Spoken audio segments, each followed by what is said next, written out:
سلسلے کے اندر عام طور پر جانے والے جانے سے پہلے خاص طور پر ایک چیز کا خیال رکھے کہ اپنے اوپر کسی کا کوئی حق ہو تو اس کو ادا کر دے، جانی ہو مالی ہو، کسی کو کوئی تکلیف پہنچائی ہو تو اس صورت کے معافی تلافی کے بعد اس پاک اور مقدس گھر کا قصد کرے کہ حاجی جو حج سے فارغ ہوتا ہے تو ایسا ہو جاتا ہے جیسے ماں سے آ کے پیٹ سے پیدا ہونے والا بچہ اتنا پاک صاف ہو جاتا ہے۔ تو وہاں جانے سے پہلے اپنے اوپر کوئی حقوق العباد کی قبیل سے کوئی حق کسی کا باقی رہا ہو جس کو ضرور ادا کر کے جائے، یا کوئی تکلیف پہنچائے تو معافی تلافی کے بعد جائے۔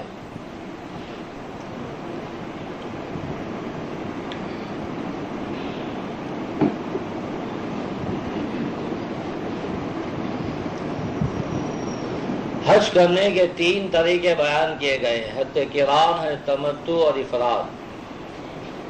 عام طور پر جانے والے تمتع کرتے ہیں، اور ہم جیسے کمزوروں کے لیے تمتع کرنے کے اندر ہی سہولت ہے،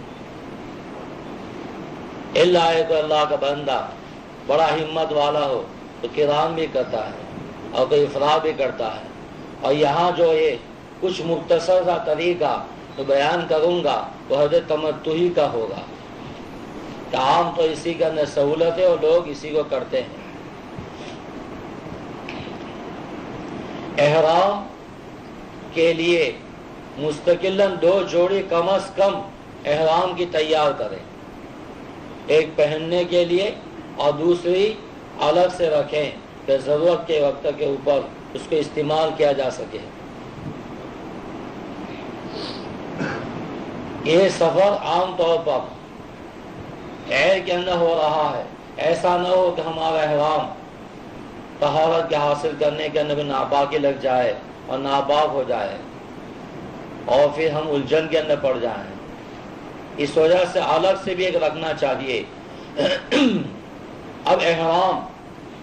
کہاں سے باندھا جائے گا؟ عام طور پر یہاں سے جانے والے تو انگلینڈ جاتے ہیں اور وہاں سے پھر الگ فلائٹ کے اندر جاتے ہیں، تو لندن ہی سے احرام باندھ لے۔ اصل احرام باندھنا ہے میقات سے، کہ جو ملک کا رہنے والا ہو مکہ مکرمہ جاتے ہوئے جو اس کی میقات آئے گی وہ میقات سے احرام باندھے۔ مگر ہوائی جہاز جب جاتا ہے تو اس صورت میں جدہ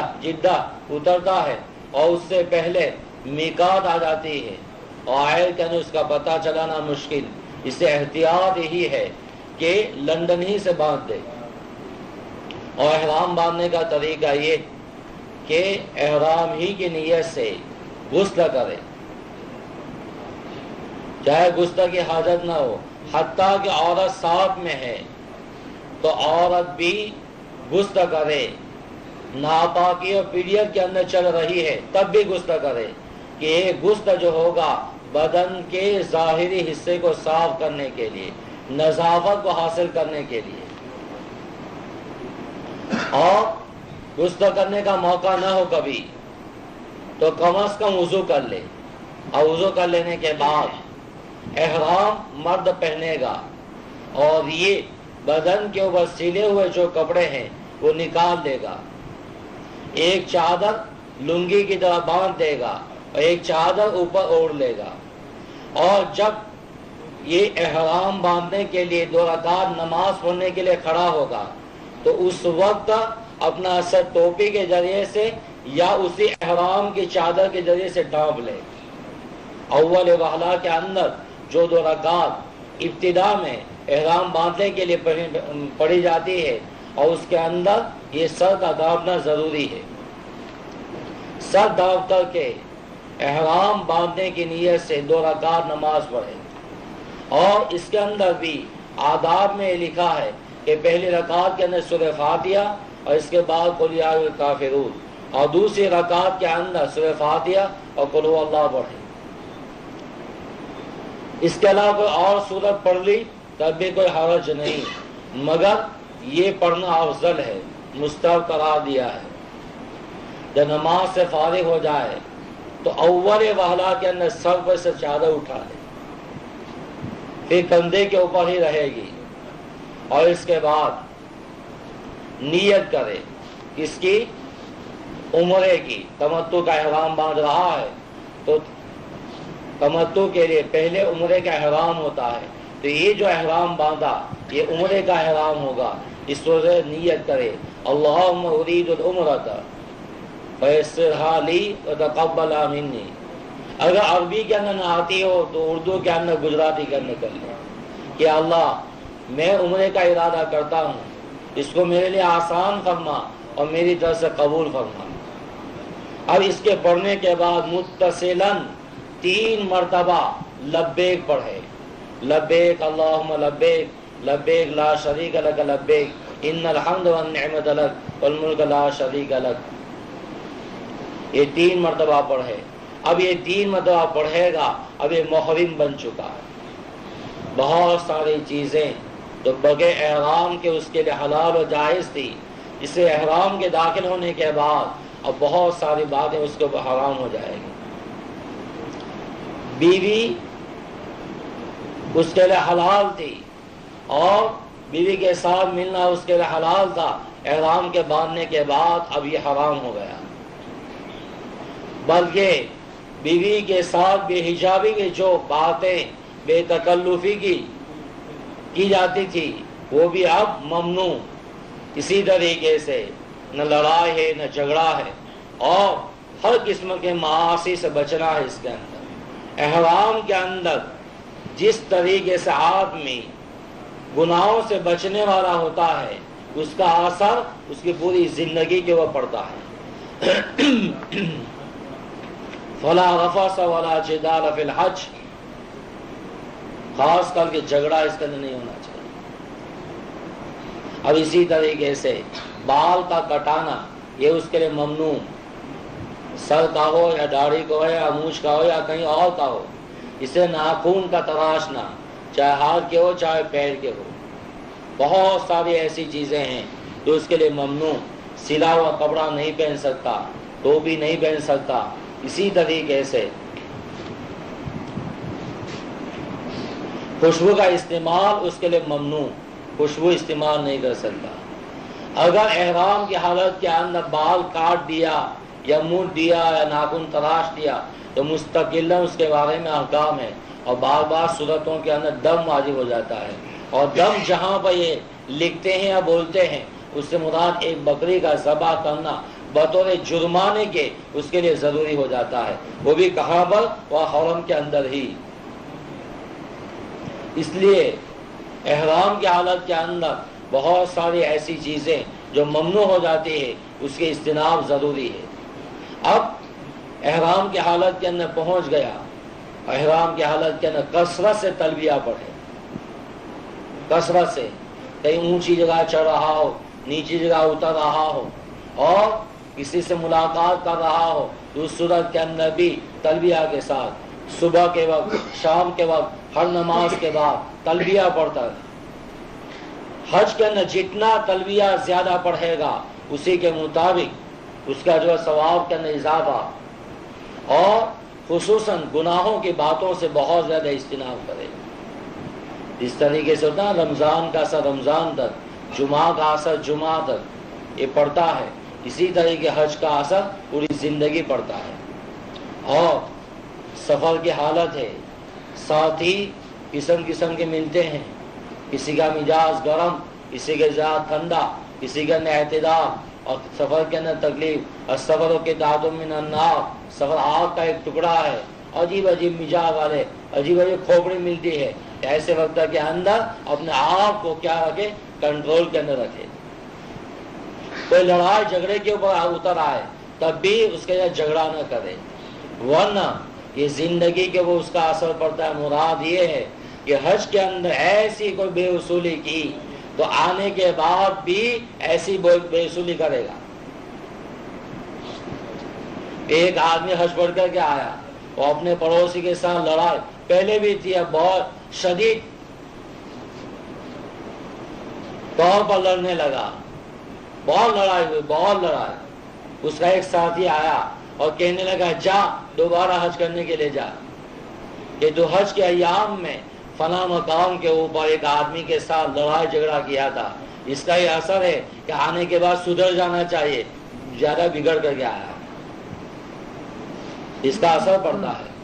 اب احرام کی حالت میں رہو گے، عیر کا سفر ہے، عیر کے سفر کے اندر خاص طور پر جب ابتدائی وہلے کے سوار ہوتے ہیں تو اس صورت کا ٹیسیو لیا جاتا ہے، ایک تو وہ ٹیسیو جس کے اندر خوشبو کی ملاوٹ ہوتی ہے، منہ پوچھنے کے لیے، ہاتھ پوچھنے کے لیے، اس سے ضرور اجتناب کرے۔ اگر یہ ٹیسو کا استعمال کیا احرام کی حالت کے اندر تو دم لازم ہو جائے گا۔ اسی طریقے سے عیر کے اندر مختلف چیزیں کھانے کی بھی دیں گے اور پینے کی بھی دیں گے۔ کھانے کی چیزوں کے اندر تو پکائی ہوئی چیز کا ایسی کوئی خوشبو ہے تو پکنے کی وجہ اس کا کوئی اعتبار نہیں کیا جاتا، اس کا جواز تو ہے، مگر پینے کی چیزوں کے اندر ایک تو اوریجنل پھلوں کا جوس دیا جاتا ہے، اس کے اندر کوئی حرج نہیں، جیسے کہ نارنگی کا دے دیا یا انار کا یا پائنیپل کا دے دیا، اس کے اندر کوئی حرج نہیں، مگر جو بناوٹ وہ بناوٹی ہوتا ہے یہ ڈبے کے اندر، اور خاص طور پر اس کے اندر کوئی خوشبو اوپر سے ملائی جاتی ہے، ایسنس وغیرہ، تو اس صورت اس سے اجتناب کرے، بچے اس سے۔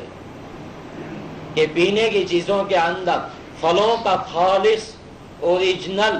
جوس اور رس کا پینا یہ تو جائز ہے، مگر جن کے اندر خوشبو ملائی گئی ہے اور عیروں کے اندر وہ ڈبے آتے ہیں تو اس کے اندر آپ انگلش کا جاننے والے، اس کے اندر لکھا ہوا ہوتا ہے ایسن وغیرہ اوپر سے جو ملایا جاتا ہے، اس سے ضرور اجتناب کریں۔ اور عیر کے سفر کے اندر جا رہے ہیں اور ظاہر بات کہ طہارت کا مسئلہ وہاں بہت ٹیڑھا ہے، بعض پانی کا وہاں انتظام نہیں ہوتا، احرام اگر خراب ہو جائے تو اس کے بدلنے کی اجازت ہے۔ لوگوں کے اندر ایک چیز ہے کہ ایک مرتبہ احرام پہن لیا اور اس کے بعد جب تک کہ عمرے سے فارغ نہیں ہوگا وہاں تک دوسرا بدل نہیں سکتا، یہ غلط خیال ہے۔ بدلنا چاہے تو بدل سکتا ہے، مگر یہ کہ غسل کرنے کے لیے جائے تو صابن استعمال نہ کرے، اور بدن کے اوپر جو میل کچیل لگا ہوا ہے تو اس طریقے سے مل کر کے اس کو نکالے نہیں، بلکہ عام طور پر جو پانی بہایا جاتا ہے اس طریقے سے بہائے۔ عیر کا سفر جب ختم ہوگا، جدہ پہنچیں گے، کسٹم کے مراحل سے فارغ ہونے کے بعد آگے سفر ہوگا مکہ مکرمہ کا۔ اب راستے کے اندر آپ سفر کر رہے ہیں، یہاں سے سفر کا معاملہ ہے تو اس صورت کے اندر بہت ساری نمازیں بھی آئے گی، تو نمازیں جب آئے گی تو اس صورت کے اندر کوئی نماز قضا نہیں ہونی چاہیے۔ حج اسلام کے ارکان کے اندر اخیری ہے اور اس کے اوپر اسلام کے احکام کی تمامی ہوتی ہے۔ اس سے پہلے ایمان کے بعد سب سے پہلے نماز ہے، یہ زکوٰۃ ہے، روزہ ہے، حج کا نمبر 5ویں نمبر کے اوپر آتا ہے۔ اب ظاہر بات ہے کہ حج کا سفر اسلام کے ارکان کی تمامی کے طور پر ادا کرنے کے لیے چلا اور راستے کے اندر نماز چھوڑتا ہوا چلا تو یہ کبیرہ گناہوں میں سے بہت بڑا گناہ ہے۔ اس صورت کے اندر یہ وبال ہے اس کے لیے، اس لیے کوشش یہ کریں کہ کوئی نماز قضا نہ ہو۔ کسٹم کے مراحل وہاں پر عجیب ہے، اس وجہ سے وہاں پر بھی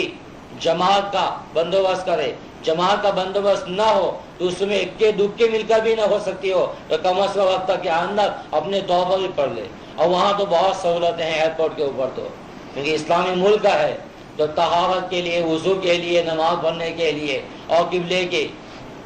جہت اور دشا بتانے کے لیے پورے انتظامات وہاں پر ہیں۔ اس کے بعد جب سفر ہوگا احرام کی حالت کے اندر اپنی زبان کی خصوصی طور پہ حفاظت کریں کہ سفر کے اندر وہاں پر تو اور جو ساتھی بسوں کے اندر بیٹھتے ہیں تو اور لوگ بھی اس کے اندر آ جاتے ہیں، اور سامان کے رکھنے میں، اتارنے میں اس کے اندر وہ گڑبڑی پیدا ہو جاتی ہے، تو وہاں پر کوئی تکلیف بھی پہنچ جائے تو برداشت کر لے۔ اب یہ سفر کرتا ہوا مکہ مکرمہ پہنچے گا، مکہ مکرمہ پہنچنے کے بعد عام طور پر تو یہ لکھا ہے کہ مسجد حرام کے اندر پہلے پہنچ جائے، مگر آج کل مسجد حرام کے اندر سامان ایسے ہی چھوڑ کر کے جا نہیں سکتا، اور احتیاط یہی ہے کہ اپنے طور پر جو انتظامات وہاں پر رہنے کے لیے کیے ہیں وہاں پر اپنا سامان رکھ دے، اور یہ احرام وغیرہ گندا ہو گیا ہو یا میلا کچیلا ہو گیا ہو اور بدلنا چاہے اور غسل کرنا چاہے تو غسل کر کے بھی جا سکتا ہے، اور اسی حال کے اندر بھی جانا چاہے تب بھی جا سکتا ہے، اور اس کے بعد مسجد حرام کے اندر داخل ہو۔ ایک بات یاد رکھو کہ جاؤ کہ پہلے میقات آئے گی، میقات سے پہلے تو احرام ضروری ہے، میقات سے آگے بغیر احرام کے اگر گزر گیا تو اس صورت کے اندر میں دم کا لزوم ہوتا ہے۔ تو میقات اور میقات کے اندرونی جو حصہ ہے اس کو تعبیر کیا جاتا ہے ہل کے ساتھ، اور اس کے بعد آئے گا حرم، اور حرم کے بعد آئے گا اسی حرم کے اندر مکہ مکرمہ کا شہر، اور مکہ مکرمہ کے اندر بھی آگے بڑھو گے اس کے بعد آئے گی مسجد حرام، اور مسجد حرام کے اندر داخل ہوگے تو جس طرح مسجد میں داخل ہونے کی دعائیں ہیں وہ دعائیں ضرور پڑھیں، اور اس کے اندر سنت کے مطابق پہلے داہنا قدم رکھیں، اور اس کے بعد بسم اللہ والصلاۃ والسلام علی رسول اللہ صلی اللہ علیہ وسلم اللہم افتح لی ابواب رحمتک، جو مسجد میں داخل ہونے کی سنتیں اور دعائیں وہ پڑھے، اور مسجد کے اندر ادب کے ساتھ اور احترام کے ساتھ داخل ہو جائے۔ عام طور پر دنیا کے اندر کسی مسجد کے اندر چلا جاتا ہے نماز کے وقت سے پہلے، سنت کے علاوہ بھی وقت ہے تو اس کے لیے حکم یہ ہے کہ تحیۃ المسجد پڑھے، مسجد کا وہ تحیہ ہے، مسجد کا وہ اکرام ہے، اور وہاں پر یہ حکم نہیں کہ تحیہ نماز کے ساتھ کیا جائے، بلکہ وہاں حکم طواف کا ہے۔ جب آگے بڑھو گے تو ایک تو مسجد کا وہ حصہ جس کے اوپر چھت ہے وہ آئے گا، اور پہلے تو داخل ہونے کے ساتھ یہ حرم آئے گا، مسجد حرام کا وہ حصہ جو نیا تعمیر شدہ ہے آگے بڑھتا ہوا چلا جائے گا، اس کے بعد ترکیوں کا بنایا ہوا حرم آئے گا، اس کے بعد مطاف کھلا ہوا آئے گا جس کے اوپر چھت نہیں، اور وہاں پر یہ مسجد حرام کے اندر جائے گا تو بیت اللہ کے اوپر اس کی نگاہ پڑے گی، اور بیت اللہ کے اوپر اول نگاہ جو پڑتی ہے یہ دعا کی قبولیت کی گھڑیوں میں سے ہے۔ اس وقت دعا کرنی چاہیے، اور اللہ تبارک تعالیٰ یہ اول وحدے کی نگاہ پڑنے کے وقت دعا بہت زیادہ قبول کرتے ہیں۔ آدمی آج تک دنیا کے معلوم نہیں کس ماحول کے اندر تھا، اللہ تبارک تعالیٰ نے اس کو سعادت دی وہاں پہنچنے کی، جو حرم کی سرزمین کے اندر آ گیا، جس کے متعلق اللہ تبارک تعالیٰ کا ارشاد ہے وَمَنْ دَخَلَهُ كَانَ آمِنًا، جو اس کے اندر داخل ہو گیا امن والا ہو گیا۔ حتیٰ کہ اس امن والی جگہ کے اندر کسی پرندے کا مارنا یہ بھی جائز نہیں، کہ وہ پرندہ بھی یہ امن والا ہے، اس کے مارنے کی صورت کے اندر بھی جنایت ہو جائے گی، اور احرام کی حالت میں یا بغیر احرام کی حالت میں جس حالت کے اندر مارو گے تو اس صورت کے اندر حرم کا شکار ممنوع ہے، اس کی وجہ سے جیسا شکار ہوگا اسی کے مطابق اس کے اوپر دم یا صدقہ جو کچھ ہے وہ واجب ہو جائے گا۔ تو امن کی جگہ کے اندر آیا ہے، اب دنیا کے ماحول سے کٹ کر کے یہ امن والی جگہ میں اور اس کے اندر مسجد حرام میں آیا ہے تو ظاہر اس کی دل کی کیفیت بدل جائے گی،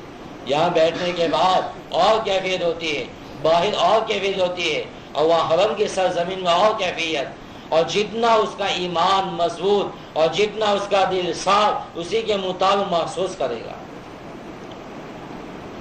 ہم پہلی مرتبہ جانے لگے تو مولانا وسیع اللہ صاحب رحمۃ اللہ علیہ کے ایک مجاز تھے، ان سے ملنے کے لیے گئے تو انہوں نے بہت ساری نصیحتیں کی اور دعائیں کی، اور اس کے ساتھ ساتھ یہ کہا کہ تو وہاں پر جائے گا اور اول وہلا کے اندر کعبہ شریف کے اوپر جو نگاہ پڑے تو اس صورت کے اندر یہ دعا کرنا کہ اللہ مجھے مستجاب الدعوات بنا دے۔ اگر یہ دعا قبول ہو گئی زندگی بھر دعا کرو گے اور مستجاب الدعوات بن جانے کی وجہ سے اللہ تبارک تعالی دنیا کے اندر کہیں بھی دعا کرو گے قبول فرما لیں گے۔ اور کہا کہ یاد رکھنا، بڑی تاکید کی اور وجہ بتلائی، انسان اس ماحول سے کٹ کر کے وہاں پر جاتا ہے اور بیت اللہ کی طرف منہ کر کے دنیا کے اندر جہاں پر گیا اس کی طرف منہ کر کے نماز پڑھتا تھا اور بیت اللہ کو آج تک دیکھا نہیں تھا، اور وہاں پہنچے گا تو بیت اللہ کے اوپر اول نگاہ پڑنے کے ساتھ اس کی دل کی کیفیت بدلے گی، تو بعض مرتبہ انسان ایسا مرعوب ہو جاتا ہے کہ جو یاد کیا ہوا اس کو ہوتا ہے وہ تمام بھول جاتا ہے۔ کبھی دل کی وہ کیفیت تازی ہوتی ہے اور رعب تازی ہوتا ہے اور وہ یاد نہیں کر پاتا۔ تو میں نے ان کو پوچھا کہ حضرت آپ کی تو بہت عمدہ نصیحت ہے، اللہ تعالیٰ مجھے عمل کی توفیق دے، مگر یہ بات بتلاؤ کہ آپ نے کہاں سے کہا، کیونکہ میں کسی کو بتلاؤں گا تو اس صورت کے اندر مجھے تو لوگ حوالہ پوچھیں گے، اور بغیر حوالے کے اگر بات کروں گا تو اس صورت کے اندر میرے لیے مشکل کھڑی ہو جائے گی کہ میں نے کتابوں کے اندر کہیں دیکھا نہیں، میں نے سن رکھا ہے، مگر اس کا حوالہ آپ مجھے دے تو مہربانی ہوگی۔ تو انہوں نے فرمایا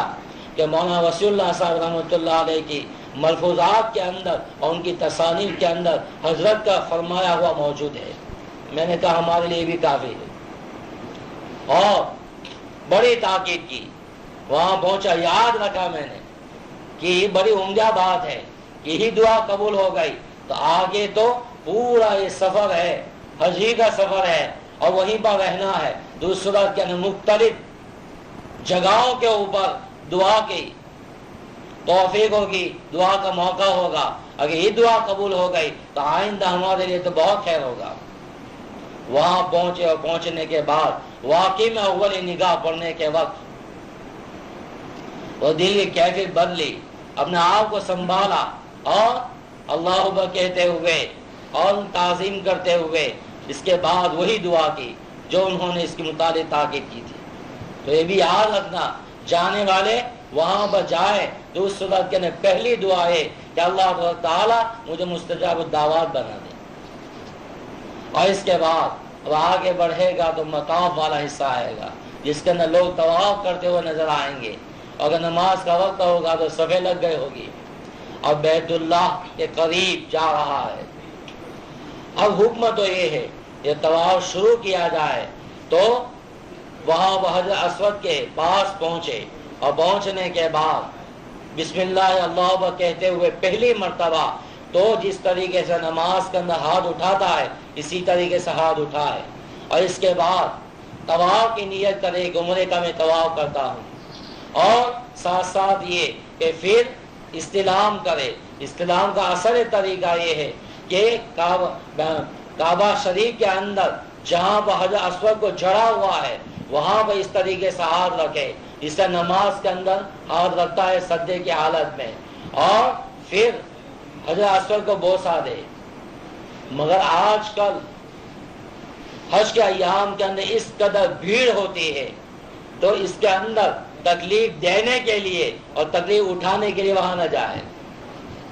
کہ جائے گا دھکا مکی کرتا ہوا تو کہ جوان جیسا تو دھکا مکی کرتا پہنچ جائے گا، مگر کسی کو تکلیف میں ڈالے گا یا خود تکلیف کے اندر مبتلا ہو جائے گا۔ اب یہ بیت اللہ کے قریب ہے، بیت اللہ کی عظمت اس کے دل کے اندر ہے، ایسے وقت کے اندر ظاہر بات ہے کہ کسی کو تکلیف پہنچائی، وہ بھی مسجد حرام میں بیت اللہ کے قریب، تو اس صورت کے اندر احرام کی حالت میں تکلیف پہنچانے کی وجہ سے شدید گناہ کا خطرہ ہے۔ تکلیف نہ بھی پہنچائی تو اس صورت کے اندر کم از کم یہ ہوگا کہ یہ تکلیف اٹھائے گا۔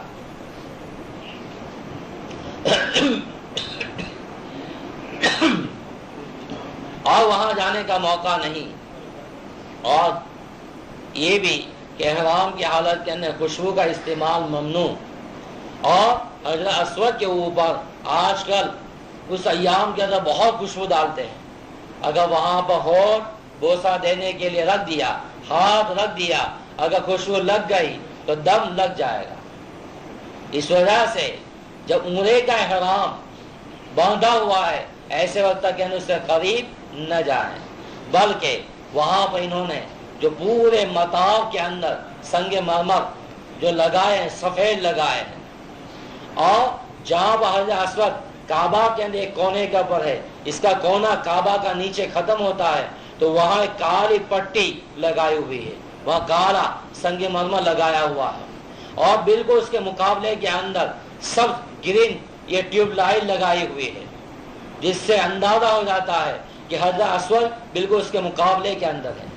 تو کالی پٹی کے اوپر آ جائے اور وہاں پر آ کے لوگ استلام کرتے ہیں۔ تو کیسے استلام کرتے ہیں کہ اپنا پورا چہرہ اور سینہ اور پیر یہ تمام کے تمام بالکل حجر اسود کے مقابلے کے اندر آ جائے، کالی پٹی کے اوپر اس طریقے سے کھڑا رہے کہ جس کے اندر اس کے پیر بھی کعبہ کی طرف، اس کا سینہ یہ بھی کعبہ کی طرف، اس کا چہرہ یہ بھی کعبہ کی طرف، اور پھر یہ اللہ اکبر کہتا ہوا، بسم اللہ اللہ اکبر کہتا ہوا ہاتھ اٹھائے، اور اس کے بعد پھر نیچے سے ہاتھ اٹھائے اور اللہ اکبر لا الہ الا اللہ والصلاۃ والسلام علی رسول اللہ کہہ کر یہ نیت کرتے ہوئے بوسہ لے اپنے ہتھیلی کے اندر، اور یہ بوسہ دینا ایسا ہی ہے جیسے براہ راست حجر اسود کو بوسہ دینا ہے۔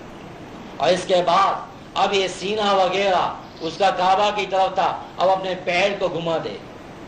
طواف کرنے والے جا رہے ہوں گے تو اس طریقے پر جس طریقے کعبہ شریف کا دروازہ ہے اس طریقے پر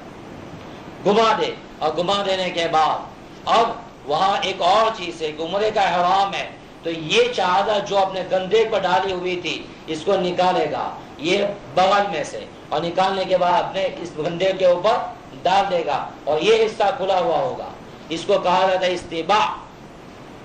استباع کیا جائے گا۔ احرام کے اندر یہ ضروری ہے، عمرے کے احرام کے اندر ابتدا میں۔ اب یہ کیا کرے گا، اب یہ چلے گا کیسے، اکڑتے ہوئے، رمل کرتے ہوئے، اور عمل کے اندر کیا کرے گا، یہ ایک بہادر مقابلے کے لیے نکلتا ہے تو اپنے گندے کو ہلاتا ہوا، ہاتھ کو ہلاتا ہوا اور ذرا تیزی سے چلتا ہوا، اس طریقے سے وہ رمل کرتے ہوئے جائے، اور خاص طور پر اپنا سینہ اور چہرہ ایک کعبہ شریف کی طرف نہ ہو، اس کا ضرور احتیاط رکھیں۔ کعبہ شریف کی طرف سینہ اور یہ چہرے کا کر دینا عام طواف کرنے کی حالت کے اندر سخت ممنوع ہے۔ اس وجہ سے احتیاط یہ کریں کہ اپنے سجدے کی جگہ کے اوپر جیسے نماز میں دیکھتا ہے اس طریقے سے آگے دیکھتا ہوا چلا جائے۔ بہت ساری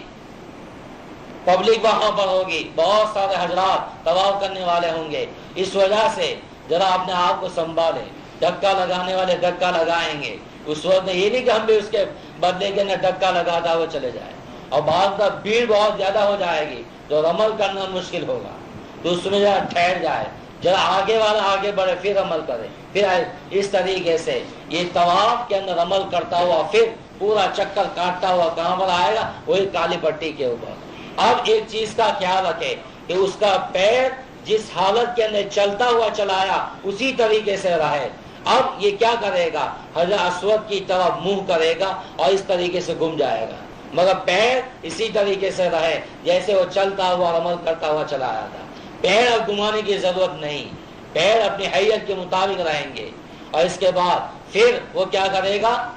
اللہ لا الہ الا اللہ والصلاۃ والسلام علی رسول اللہ کہہ کر وہ کرے گا، پھر طواف کرتا ہوا عمل کرتا ہوا آگے چلا جائے گا۔ اس طرح دوسرا چکر یہ کالی پٹی کے اوپر آ کر کے پورا کرے گا۔ اس طرح تیسرا چکر بھی ایسا ہی کرے گا۔ یہ 3 چکروں کے اندر عمل کرنا،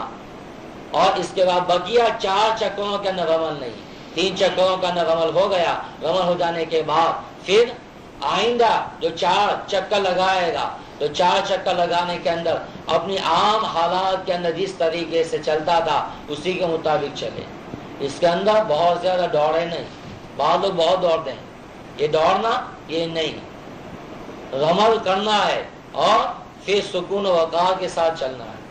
اب عام طور پر کتابوں کے اندر ہر طواف کی، ہر چکر کی مستقل الگ الگ دعائیں بھی منقول ہیں۔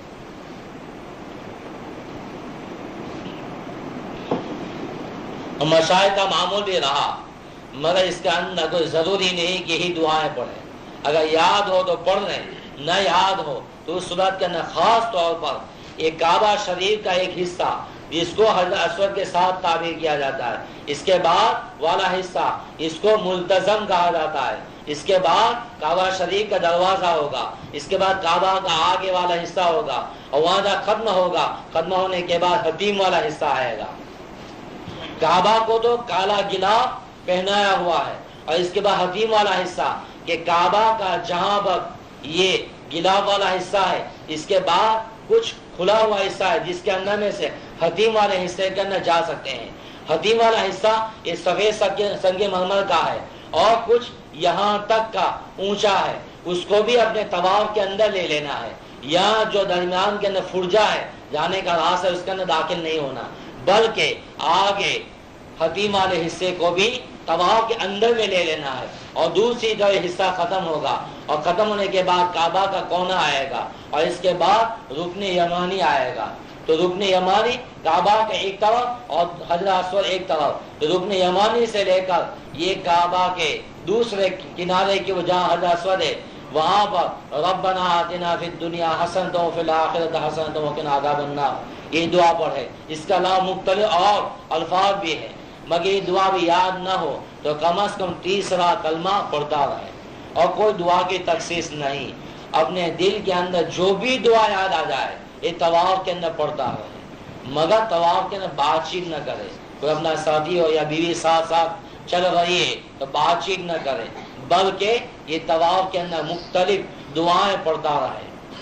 اور خیال یہ رکھے کہ پورے طواف کے اندر صرف کالی پٹی کے اوپر جب آئے گا تو اس وقت پہلے کے اندر پیر، سینہ اور چہرہ یہ کعبہ کی طرف ہوگا، اور بقیہ چکروں کے اندر کیا ہوگا؟ صرف سینہ اور یہ چہرہ یہ کالی پٹی کے اوپر آ کر کے کعبہ کی طرف ہوگا، اور پیر تو ویسے ہی رہیں گے، اور پورے طواف کے اندر سینہ اور چہرہ یہ کعبہ کی طرف نہ ہو، اس کا ضرور خیال رکھیں۔ اس کے اندر بڑی بے احتیاطی کی جاتی ہے۔ اب یہ پورا طواف یہ 7 مرتبہ کر لیا تو 7 چکر ہوئے، 7 شوط ہوئے، 7 شوط کا ایک طواف ہوا۔ اب یہ طواف کر لیا، اور اس کے بعد ہر چکر کے ختم ہونے کے اوپر اس نے بوسہ دیا، بوسہ دینے کے بعد اب طواف کے اندر ابتدا سے انتہا تک یہ 7 چکر کے اندر 8 مرتبہ بوسہ دینا پایا گیا۔ اب اس سے فارغ ہو گیا تو مکروہ وقت نہ ہو، تو اس صورت کے اندر کیا کرے؟ کوشش یہ کرے کہ مقام ابراہیم کے پاس پہنچے۔ اگر بھیڑ زیادہ ہو تو اس صورت کے اندر وہاں پہنچنا نہیں، بلکہ جہاں پر جگہ ملے مطاف کے اندر یا مسجد حرام کے اندر وہاں پر طواف کی 2 رکعت واجب نماز پڑھے۔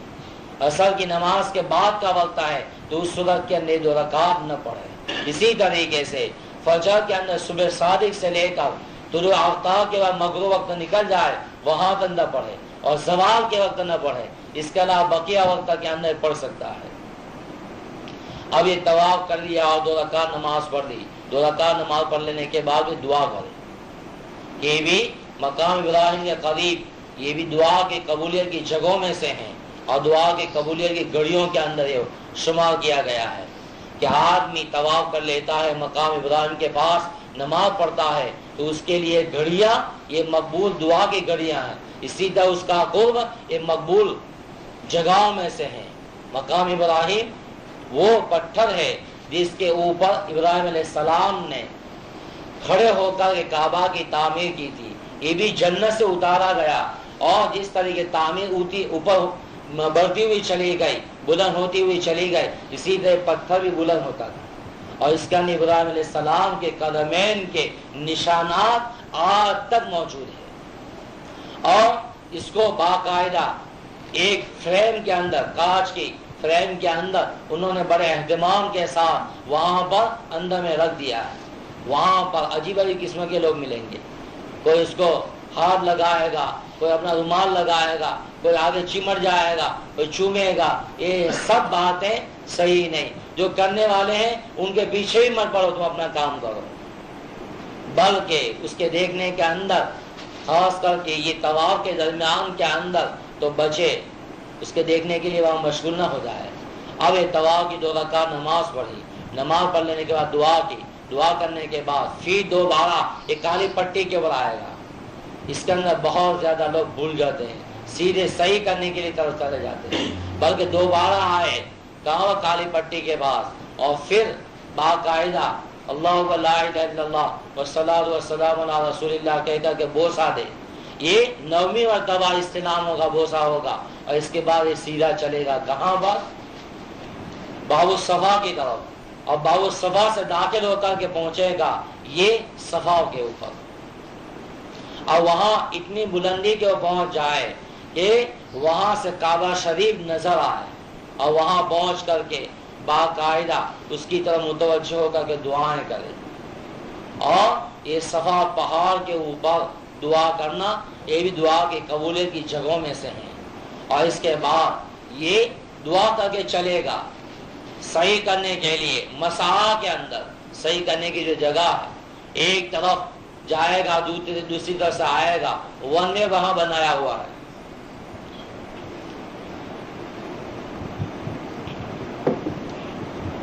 اصل اعتبار سے تو پہاڑیں تھی صفا کی اور مروہ کی، اب تو جدید تعمیر کے اندر بڑی سہولتیں اور ایئر کنڈیشن بھی رکھ دیے گئے ہیں. تو وہاں پر جب یہ چلے گا سکون و وقار کے ساتھ دعائیں پڑھتا ہوا، اور جو بھی دعا یاد ہو وہ پڑھتا ہوا چلا جائے، کچھ یاد نہ ہو تو کم از کم 30 کلمہ پڑھتا ہوا چلا جائے. اور درمیان کے اندر میلین الزرین آئے گا، جہاں پر انہوں نے 2 کھمبے ایک طرف اور دوسری طرف یہ کھمبے کو سبز رنگ سے رنگ دیا ہے، اور وہاں پر سبز لائٹ لگا دی ہے. وہاں کچھ تیزی کے ساتھ چلے گا میلین الزرین کے درمیان کے اندر. یہ وہی جگہ ہے کہ حضرت حاجرہ علیہ السلام صفا پہاڑی کے اوپر چڑھتے ہوئے اسماعیل علیہ السلام کو دیکھ رہی تھی، اور وہ پانی کی تلاش کے اندر آگے بڑھی. اور جب یہ جگہ کے اوپر آئی تو یہ نشیبی جگہ تھی، نچلی جگہ تھی، جب اسماعیل علیہ السلام نظر نہیں آئے تو اس صورت کے انہوں نے دوڑ لگائی، کچھ تیزی کے ساتھ چلی، پھر آگے بڑھی، اور پھر اسماعیل علیہ السلام نظر آنے لگے تو پانی کی تلاش کرنا مروہ تک گئی. تو وہ جگہ میلین الزرین، آج کل تو لائٹ لگی ہوئی ہے وہاں پتہ چل جائے گا. اور وہاں پر ذرا تیزی سے چلنے سے، اور یہ حکم صرف مردوں کے لیے عورتوں کے لیے نہیں، اور اس کے بعد پھر آگے بڑھے گا اور مروہ تک جائے گا. اور مروہ پہنچنے کے بعد اس کا ایک صحیح کا چکر صفا سے شروع ہوا، مروہ کے وہ پورا ہوا. طواف کے اندر کیا ہوتا تھا کہ کالی پٹی یعنی حجر اسود سے شروع ہو کر کے حجر اسود کے پاس آیا تو ایک چکر ہوا، اور یہاں صحیح کے اندر صفا سے چلا مروہ کے پہنچا تو ایک چکر ہو گیا. ایسا نہیں کہ صفا سے گیا مروہ پہنچا پھر صفا آیا تو اس صورت کے اندر ایک چکر ہوا، ایسا نہیں، بلکہ مروہ سے بھی صفا آئے گا تو پھر دوسرا چکر ہو جائے گا. بعد ناواقف اس طرح صفا چلتے مروہ پہنچتے پھر صفا آتے ایک شبہ کرتے ہیں، بجائے 7 کے 14 چکر لگا دیتے ہیں اور پھر تھک بھی جاتے ہیں، کیونکہ بہت لمبی مسافت ہے اس کے اندر، اور بھیڑ بھاڑ کے اندر چلنا ہے تو اس صورت کے اندر. اور آپ لوگ یہ کار کے اندر سفر کرنے والے مسجد کے اندر آنا ہو تب بھی کار کا استعمال تو اس صورت کے اندر اور زیادہ بھاری پڑ جاتا ہے، اور سفر کی تھکن ہو یہ سب تو پھر مرحلہ ذرا مشکل ہوتا ہے. تو وہاں پر مروہ پہنچا، مروہ پہنچنے کے بعد بھی قبلے کی طرف متوجہ ہو جائے، وہاں سے قبلہ نظر نہیں آئے گا کیونکہ ایسی وہاں عمارت آ چکی ہے آج کل تو. اور مروہ کے اندر بھی اب وہ مروہ پہاڑی کی کچھ علامتیں تھوڑی سی اب تو باقی رکھی ہے پہاڑی کی، ورنہ سب نیا کام وہاں پر کر دیا گیا ہے سنگ مرمر کا. اور وہاں پر پھر دعائیں کریں دنیا اور آخرت کی بھلائی کی. اور اس کے علاوہ جن جن لوگوں نے دعاؤں کے لیے درخواست کی ہے ایسے مقامات کے اوپر، اور اللہ تعالیٰ سے گریہ وزاری کرے اور رونا نہ آئے جو رونے کی شکل بنائے، اور اللہ تعالیٰ کا شکر ادا کرے کہ وہ مقام ہے جس کے اوپر اللہ تعالیٰ نے پہنچنا نصیب فرمایا، کہ جس کے اندر اللہ کا ہر نبی آیا ہے، اللہ کے مقرب بندے آئے ہیں آ رہے ہیں. ہم گنہگار بندے سراپا گنہگار جس کے بدن کا کوئی جز گناہوں سے خالی نہیں، ایسے گناہوں سے آلودہ بدن کے ساتھ اس سرزمین کے اوپر پہنچنے کی اللہ نے سعادت دی، اس کو اللہ کا شکر ادا کرے. اور پھر مروہ سے چلے پھر صفا کے اوپر آئے اور پھر صفا کے اوپر پھر دعا کرے، پھر مروہ کی طرف جائے اور وہی میلین اگزرین کے درمیان کے اندر کچھ تیزی کے ساتھ چلتا ہوا چلا جائے۔ اس طریقے سے جب صفا سے چلے گا مروہ کے اوپر پہنچے گا، پھر صفا کے اوپر آئے گا، پھر مروہ کے اوپر جائے گا، پھر صفا کے اوپر آئے گا، پھر مروہ کے اوپر جائے گا۔ اس طرح کرتے ہوئے 7 وہاں جب پورا ہو جائے تو پورا ہو جانے کے بعد اب عمرے کے احکام میں سے اس نے طواف بھی کر لیا، طواف کی 2 رکعت بھی پڑھ لی اور صحیح بھی کر لی۔ تو مرد کے لیے حکم یہ ہے کہ اس کے بعد اپنا سر مڈا دے، سر مڈائے گا عمرے سے حلال ہو جائے گا۔ عورت کے لیے حکم یہ ہے کہ وہ کیا کرے، وہ تو احرام تو اس کا وہی ہوگا جو اپنا عام طور پر یہ کپڑے پہنتی ہوئی ہے، اور پھر اپنے سر کے بالوں میں سے آخری چوٹی کا جو حصہ ہوتا ہے اس میں سے ایک پورے کے بقدر کاٹ لے۔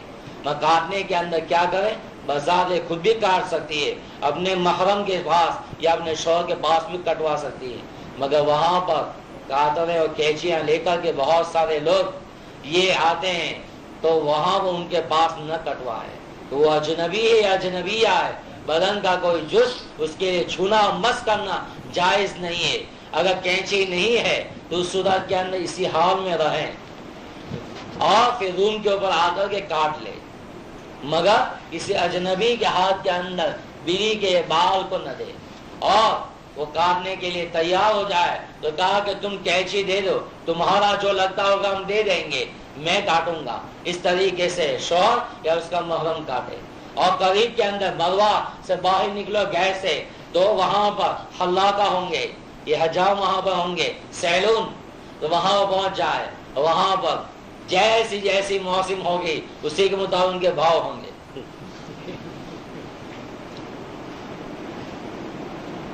کبھی 3 ریال اور کبھی 5 ریال، اور خصوصاً یہ کہ بال ایک پورے کے بقدر ہے یا اس سے کم ہے تو مدانہ لازم ہے، یعنی بالکل ٹلی کرا دینا، ٹلی چمکتی ہوئی۔ اور اس صورت کے سے مشین پھروا لیا تو کام چلے گا نہیں۔ بڑے بڑے بال ہوں تو اس سے مشین پھرانے کی بھی اجازت، مگر صاف کرا دینا یہ افضل ہے۔ بلکہ حدیث پاک کے اندر آتا ہے آپ صلی اللہ علیہ وسلم نے دعا فرمائی کہ اللہ رحمت نازل فرما سر کے مڈانے والوں کے اوپر۔ صحابہ کرام نے فرمایا کہ سر کے کٹانے والوں کے اوپر بھی آپ صلی اللہ علیہ وسلم پھر دعا فرمائی کہ اللہ رحمت نازل فرما سر کے مڈانے والوں کے اوپر۔ تو صحابہ کرام نے فرمایا سر کے کٹانے والوں کے اوپر بھی، تو آپ صلی اللہ علیہ وسلم نے فرمایا اللہ رحمت نازل فرمائے سر کے مڈانے والوں کے اوپر۔ تو صحابہ کرام نے فرمایا کسرہ کرانے والوں کے اوپر بھی۔ تو 4تھی مرتبہ فرمایا آپ صلی اللہ علیہ وسلم نے کہ کسرہ کرانے والوں کے اوپر بھی۔ تو جس نے منڈن کروایا تو ایک تو آپ صلی اللہ علیہ وسلم نے بال کو صاف کرایا اس طرح سے، تو سنت کا کامل اتباع ہو جائے گا۔ اور 3 مرتبہ جو دعائیں مڈانے والوں کے لیے آپ صلی اللہ علیہ وسلم نے کی ہے اس کے بھی مستحق بن جاؤ گے۔ اور کسر کرا لیا، بال بڑے بڑے تھے، کسر کرا لیا تب بھی کام چل جائے گا۔ میں کام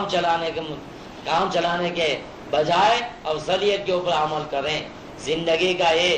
فریضہ ہے جس کی ادائیگی کے اللہ نے توفیق دی ہے، تو اس صورت کے اندر جتنا اتباع سنت کے اندر آگے بڑھتا ہوا چلا جائے گا، حج کے اندر ایسے خیر و برکت لے کر کے آئے گا۔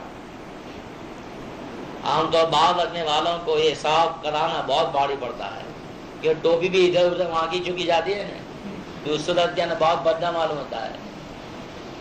اور پھر آئینے میں اپنا منہ دیکھتا ہے کیسا تھا اور کیسا ہو گیا۔ اور کبھی زندگی کے اندر مڈایا نہیں تو اور زیادہ اپنی شکل دیکھ کر کہ میں ہی ہوں، کوئی اور بیوی پہچانے گی کوئی نہیں، کوئی بھی سوچے گا۔ اب یہ بال مڈانے سے فارغ ہو گئے تو عمرے سے حلال ہو گیا۔ جتنی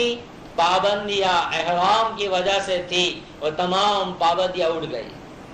اب یہ حلال ہو گیا۔ اس کے بعد آگے غسل کر لے اور سلے ہوئے کپڑے پہن لے، حتیٰ کہ بیوی بھی حلال ہو گئی۔ اب حج کے ایام کے آنے سے پہلے تک کا یہ زمانہ ہے، جتنے دن مل جاوے اس کے اندر کیا کریں، نفل طواف جتنے ہو سکیں اتنے کریں، اور یہ طواف والی عبادت ایسی عبادت ہے پوری دھرتی کے اوپر ایک ہی جگہ کی جاتی ہے، اس کے علاوہ کہیں نہیں، پوری دھرتی کے اوپر۔ اور یہ تو طواف کرنے والے طواف کرتے ہیں بیت اللہ کا، اور آسمانوں کے اوپر اللہ تعالیٰ کا بیت المعمور ہے جہاں فرشتے طواف کرتے ہیں۔ تو فرشتے جو طواف کر رہے ہیں اور یہاں پر انسان طواف کر رہے ہیں، اور اللہ تعالیٰ کا نظام بھی عجیب ہے کہ یہ طواف کرنے والے طواف کرتے ہیں تو طواف کرنے والوں کے لیے تو بڑی فضیلت ہے۔ اور دوسری بات یہ ہے کہ رات دن کی گھڑیوں کے اندر جب بھی جاؤ گے کوئی نہ کوئی طواف کرنے والا ملے گا، الا ہے کہ جب نماز کھڑی ہوتی ہے اس وقت کوئی نہیں۔ اس کے علاوہ نماز کا سلام پھیرا اور طواف شروع، رات دن کی گھڑیوں کے اندر جب بھی جاؤ گے، حتیٰ کہ کتابوں کے اندر لکھا ہے کہ کوئی انسان طواف کرنے والا نہیں ہوتا تو اللہ کے فرشتے آ کے طواف کرتے ہیں۔ اور طواف کرنے کے بارے میں جو فضیلتیں آئی ہیں کہ اللہ تعالیٰ کی طرف سے 120 رحمتیں وہاں پر نازل ہوتی ہے، اس کے اندر 7 طواف کرنے والوں کے اوپر، 40 نماز پڑھنے والوں کے اوپر، اور 20 صرف کعبہ شریف کو دیکھنے والوں کے اوپر۔ طواف بڑی فضیلت والی چیز ہے، تو جتنا ہو سکے اپنے لیے، اپنے والدین کے لیے، اپنے اساتذہ کے لیے، اپنے محرومین کے لیے جتنے طواف کرنا چاہو کر لو۔ بلکہ اور زیادہ گنجائش ہے تو اس صورت کے اندر اور طاقت بھی ہے تو اپنے اوقات کو زیادہ تر طواف کے اندر مصروف رکھو۔ یہ موقع زندگی میں اللہ تعالیٰ نے دیا ہے، اس کو غنیمت سمجھو۔ اور جوان آدمی کے لیے تو 2 4 5 10 15 طواف کر لینا یہ کوئی مشکل بات نہیں، مگر اس کا بھی عادت نہ اپنی صحت کا بھی لحاظ رکھے۔ یہی نہیں کہ وہاں گیا اور لگ گیا، اور نفل طواف کے اس طرح انہا کہ 2 4 5 گھنٹے کا کرتا ہی رہا، پھر ٹھنڈا ہو کے بیٹھ جائے گا سودے کے جوش کی طرح، ایسے نہیں۔ آگے مناسک یعنی واجبات اور احکام بھی ادا کرنے ہیں۔ اور طواف کے اندر یہ کہ نفل طواف جب کرو تو اس کا طریقہ بھی ہے کہ اس کے اندر کوئی احرام تو ضروری ہے ہی نہیں۔ تمتع کا احرام تھا وہ نکل گیا، احرام یہ عمرہ کر لینے کے بعد تو اب تو یہ کپڑا پہنے ہوئے ہیں، وضو کی حالت کے اندر وہاں وہ پٹی کے وہ پہنچ جائے اور وہاں باقاعدہ پہلے جیسے طواف کیا تھا اسی طریقے سے طواف کرے اور نیت کرے کہ نفل طواف کی، اور طواف کر لینے کے بعد 2 رکعت واجب نماز پڑھ لے اور پڑھ لینے کے بعد دعا کرے۔ اور اس کے اندر پھر اپنے مرحومین کے لیے، اپنے والدین کے لیے، جس کے لیے اثار ثواب کرنے کے لیے یہ طواف کیا ہے اس کے لیے دعا کر کے بخش دے اس کا ثواب۔ بڑا فائدہ ہے ہمارے لیے بھی اور ان لوگوں کے لیے بھی، اور پورا طریقہ عملی اور قولی تمام طریقے سے بتلا دیا، اور اسی طریقے کے مطابق ہم حج کرنے کے لیے، عمرہ کرنے کے لیے اور دیگر مناسک کو ادا کرنے کے لیے تشریف لائے ہیں۔ کہ ایسے وقت کے اندر سب سے پہلے نفل طواف کو جب کرے تو اس صورت کے اندر اس کی ابتدا آپ صلی اللہ علیہ وسلم کے لیے ایثار ثواب کرتے ہوئے کرے، اگر اس کی توفیق ہو جائے تو بہت بڑی بات ہے۔ اور اس کے اندر بھی معمول یہ رکھے کہ یہ کالی پٹی کے اوپر آ کر کے بسم اللہ اللہ جو پڑھنا ہے تو پڑھے، اور اس کے علاوہ طواف کی جو دعائیں ہیں ان دعاؤں کو چھوڑ کر کے تمام طوافوں کے اندر درود شریف پڑھتا رہے۔ یہ درود شریف کا پڑھنا یہ آپ صلی اللہ علیہ وسلم کے ساتھ محبت کے لیے اضافے کا باعث ہے، اور دوسری طرف طواف بھی ان کی سارے ثواب کے لیے کیا جاتا ہے، تو درود شریف کا اہتمام کریں پورے 7 چکروں میں، اور 7 چکر مل کر کے ایک طواف شمار کیا جائے گا، اور اس کے بعد 2 رکعت نماز۔ مگر اس کے اندر بھی یاد رکھے کہ مغرب وقت کے اندر نہ پڑھے، عصر کے بعد طواف کیا، طواف سے فارغ ہو گیا، وقت باقی ہے تو نماز نہ پڑھے، بلکہ مغرب کا انتظار کرے، مغرب کے بعد پڑھے۔ اور ایسے وقت کے اندر پھر جذبہ ہوا دوسرا طواف کرنے کا تو 7 چکر کر لی، ایک طواف ہو گیا، اور نفل نماز تو پڑھ نہیں سکتا، اور یہ واجب یہ جو ہوئی طواف کے بعد کی وہ بھی نہیں پڑھ سکتا، تو کیا کرے، دوسرا طواف کرنا ہے تو دوسرے 7 چکر لگا دے اور یہ دوسرا طواف ہو جائے گا۔ اب مغرب کے بعد کیا کرے، پہلے طواف کی 2 رکعت پہلے پڑھے، اور اس کے بعد دوسرے طواف کی 2 رکعت بعد کے اندر پڑھے، اور کبھی تیسرے کا موقع مل گیا تو تیسرا بھی کر لے، پھر اکٹھی ہر ایک کی 2 الگ الگ پڑھے، ایک ساتھ 4 نہ پڑھے، ایک ساتھ 6 نہ پڑھے، 2 الگ الگ اور نیت کرتے ہوئے پڑھے۔ اور اب یہ ان ایام کے اندر نماز کی خصوصی پابندی کہ وہاں پر حرمین شریف کے اندر اتنا کثیر مجمع جس کے اندر لاکھوں آدمی نماز پڑھ رہے ہیں امام کی اقتداء کے اندر، تو تکبیر اولیٰ کے ساتھ نماز پڑھنے کا اہتمام کہ کوئی ہماری نماز تکبیر اولیٰ کے بغیر نہ ہو، کوئی تکبیر فوت نہ ہو جائے، اسی طریقے سے جماعت نہ چلی جائے، اس کا پورا اہتمام رکھیں۔ اور خاص وہ صبح کا وقت وہاں پر اگر نیند آ گئی تو اپنے ساتھیوں سے پہلے سے یہ کہہ دے کہ میں اگر جلدی اٹھ گیا تجھے اٹھاؤں گا، اور تو اٹھ گیا تو مجھے اٹھاؤں۔ اس طریقے سے اہتمام رکھیں اس کا دیگر اوقات کے اندر بھی، اور زیادہ تر مسجد حرام کے اندر رہنے کی کوشش کریں،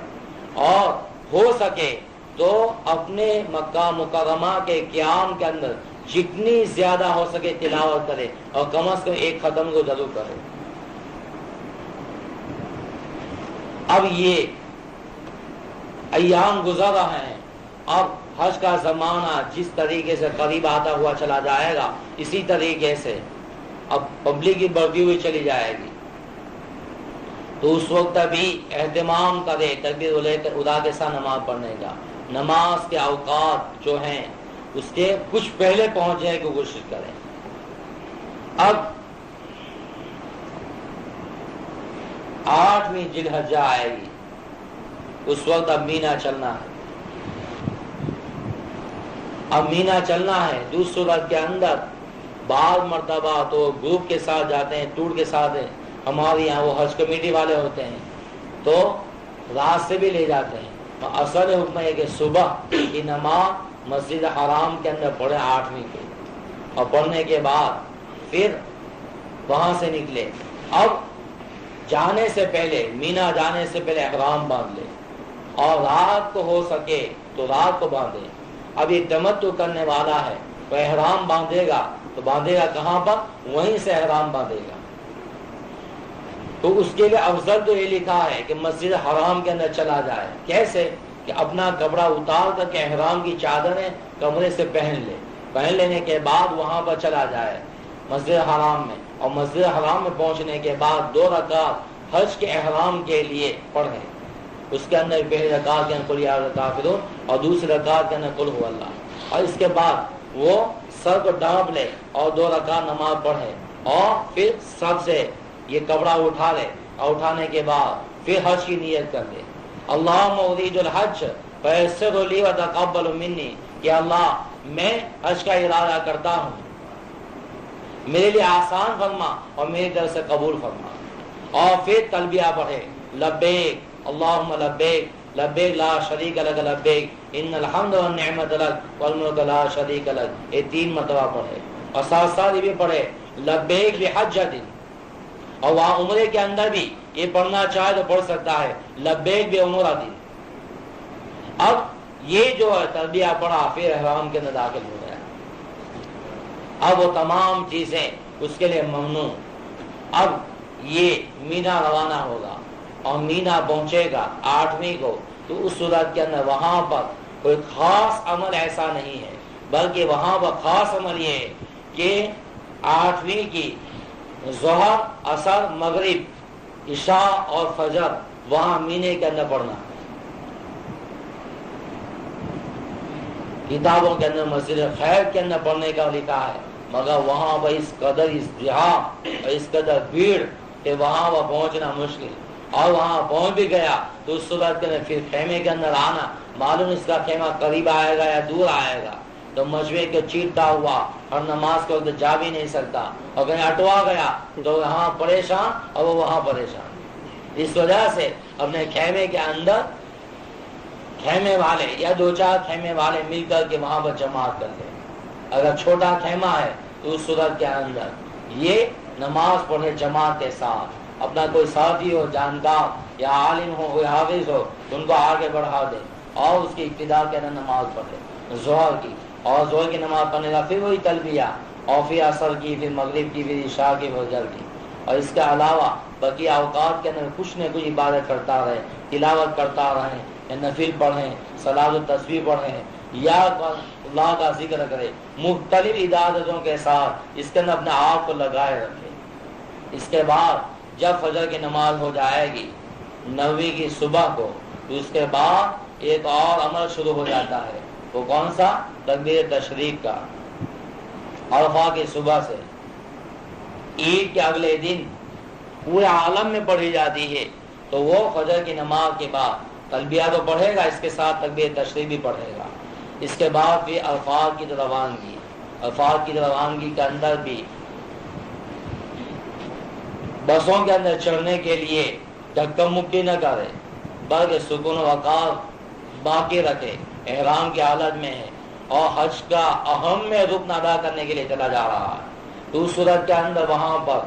اب بھیڑ تو بہت ہوگی، وہاں سوال سے پہلے پہنچنے کی کوشش کرے۔ اور عام طور پر ان لوگوں کے جو انتظامات ہیں عجیب اللہ کا، یہ نظام ہے اللہ تعالیٰ کی طرف سے کہ آج تک مکہ مکرمہ کے لاکھوں کا مجمع تھا، اللہ کا حکم کہ اس تاریخ کو مینا پہنچو، تو لاکھوں کا مجمع مکہ مکرمہ سے منتقل ہو کر کے مینا کے اندر، اور مینا یہ پورا آباد لاکھوں کی بستی والا شہر بن جاتا ہے، اور پھر عرفات کے دن پھر وہاں سے منتقلی، اور اس کے اندر قیامت کا منظر یاد آ جاتا ہے کہ دنیا آباد ہوتی چلی جا رہی ہے، چلی جا رہی ہے، اس کی آبادی بڑھتی ہوئی چلی جا رہی ہے، کیسی کیسی چیزیں دنیا کے وجود کے اندر آ رہی ہے، اور ایک وقت آئے گا کہ دنیا کے اس نظام کو درہم برہم کر دیا جائے گا، تو اس کا منظر اخیر میں اب جاؤ گے تو چند گھنٹے پہلے پورا شہر آباد تھا، اور پھر عرفات جب پہنچ جاتے ہیں تو وہاں یہ جنگل آباد ہو جاتا ہے، اور یہ پوری بستی بالکل ویران، خیموں کا ایک شہر ہے جس کے اندر باشندے نہیں، قیامت کا ایک منظر ہے وہاں پر۔ عرفات کے میدان میں پہنچے تو پہنچنے کے بعد وہاں پر سوال سے پہلے اپنی ضروریات وغیرہ سے فارغ ہو جائے، اور یہ جو حج کے ایام ہیں 8ویں سے لے کر ان ایام کے اندر کھانا پینا کچھ کم کر دیں، کھانے پینے کے اندر نہیں، جتنا زیادہ کھائے گا اسی کے مطابق وہاں آفس کی خبر لینی پڑے گی، اور وہاں ہوگے کیوں؟ تب ہے عبادت کا وقت، عبادت کے اندر لگانے کے اندر وہاں لائن میں لگ جائے گا، اس سے کھانے پینے کے اندر کچھ احتیاط کرے، اور خاص طور پر نماز سے پہلے کے وقت کے اندر وہاں کیوں اتنی لمبی کیوں، تو اللہ خیر فرمائے، اس سے کھانا پینا کچھ کم کریں، یہ بھی نہیں کہ بھوکا رہے، ورنہ عبادت کے اندر خلل واقع ہو جائے گا۔ عرفات کے میدان میں زوال سے پہلے اپنی ضروریات سے فارغ ہونے کے بعد وضو کی حالت کے اندر وہ خیمے ہی کے اندر جماعت کے ساتھ نماز پڑھے، ظہر کے وقت میں، عصر کے وقت کے اندر، اور وہاں پر مسجد نوارہ کے اندر ظہر عصر ایک امام کے پیچھے ظہر کے وقت کے اندر جماعت تقدیم کی طور پر پڑھی جاتی ہے، مگر ہمارے حنفیہ کے اصول کے مطابق وہاں پر پڑھنا مناسب نہیں ہے کہ وہاں کا مقیم امام بھی 2 رکعت ہی پڑھاتا ہے، یہ ہمارے اصول کے خلاف ہے، اس وجہ سے وہاں پڑھنے کے لیے نہ جائے، بلکہ اپنا خیمہ جہاں پر ہوتا ہے وہاں سے مسجد اگر دور ہو تو وہاں اگر شرکت کرنے کے لیے جائے گا تو اپنے ساتھیوں سے بچھڑ جائے گا، اور پھر تلاش کرنا مشکل ہو جاتا ہے، تو بھی پریشان، اس کے ساتھ بھی پریشان۔ اب عرفات کے میدان کے اندر ظہر کی نماز زوال ہونے کے بعد پڑھ لینے کے بعد اب یہ زوال سے لے کر غروب تک کا جو وقت ہے یہ اہم وقت ہے، یہ اتنا اہم رکن ہے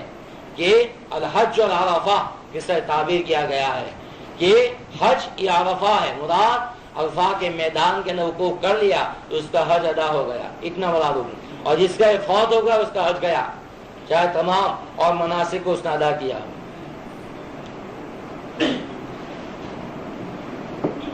تلاوت کرے اور اسی طریقے سے دعائیں کرے، خوب دعائیں، اور چوتھا کلمہ 100 مرتبہ ضرور پڑھے، اور معلم الحجات کے مستقل الفاظ کے اندر پڑھنے کی دعائیں بھی لکھی ہے، وہ دعائیں پڑھے۔ تو چوتھا کلمہ خاص طور پر کہ انبیاء علیہ الصلوۃ والسلام کا بھی معمول رہا ہے، اب غروب تک وہیں پر ٹھہرا رہے اور خوب دعائیں کرے، یہ دعا کا بہترین موقع، اور اللہ کے بندے اپنی اپنی زبانوں کے اندر جو دعائیں کرتے ہیں، عجیب ان لوگوں کی شان ہوا کرتی ہے،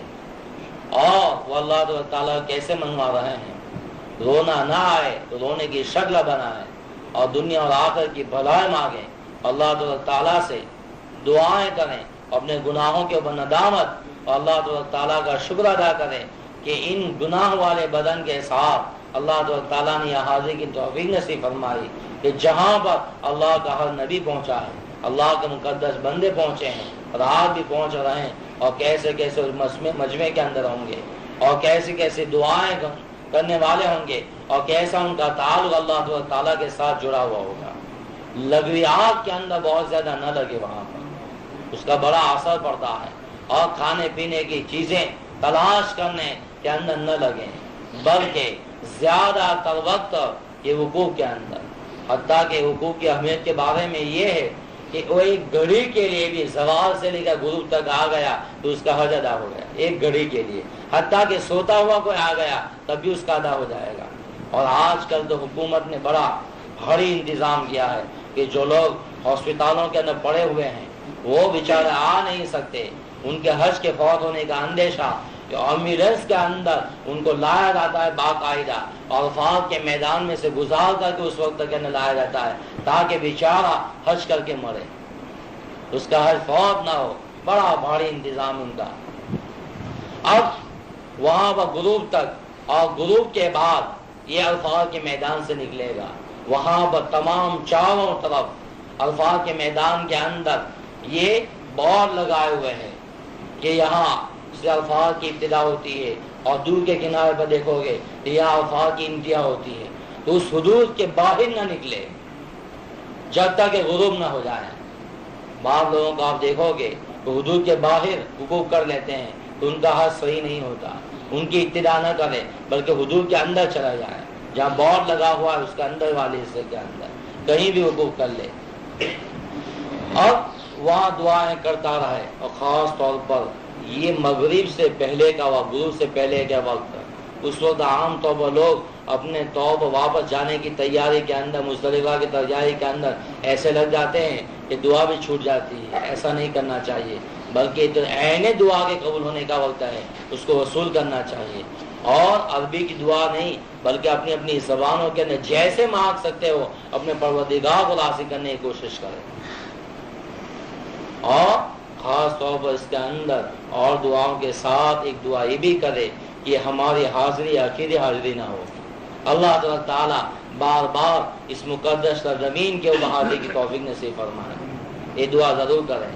اس کے بعد غروب ہو جائے گا، اور غروب ہو جانے کے بعد پھر وہاں سے کچھ کرنا ہے، وہاں مغرب کی نماز نہیں پڑھنی ہے بلکہ کچھ کر کے پہنچنا ہے مزدلفہ، اور مزدلفہ جب بھی پہنچو تو وہاں پر دو نماز ساتھ میں پڑھنی ہے، مغرب اور عشاء ایک ہی اذان سے، اور دونوں کی اقامت کے ساتھ۔ اس کے اندر مغرب کے لیے تو اذان دی جائے گی مگر عشاء کے لیے مستقل کوئی الگ سے اذان نہیں دی جائے گی۔ اور پھر ہمارے مشائخ کا تو معمول یہ ہے کہ مغرب کی نماز کے بعد تکبیر تشریق پڑھے پھر عشاء کی نماز شروع کرے، اور مسافر ہونے کی حالت کے اندر ہوگا تو 2 ہی رکعت ہوگی، اور بعد کا خیال یہ ہے کہ اس وقت تکبیر تشریق بھی نہ پڑھے بلکہ فوراً متصلاً وہ عشاء کی نماز کو شروع کر دے، بارہ پڑھ لینا چاہیے تکبیر تشریق کو، اور نماز سے فارغ ہونے کے بعد سنت و نوافل اور وتر پڑھنے کے بعد دعاؤں کے اندر لگے۔ یہ ایسی رات ہے کہ شب قدر سے زیادہ افضل رات ہے، بلکہ حدیث پاک کے اندر آتا ہے کہ آپ صلی اللہ علیہ وسلم عرفات کے میدان کے اندر بہت ساری دعائیں کی، مگر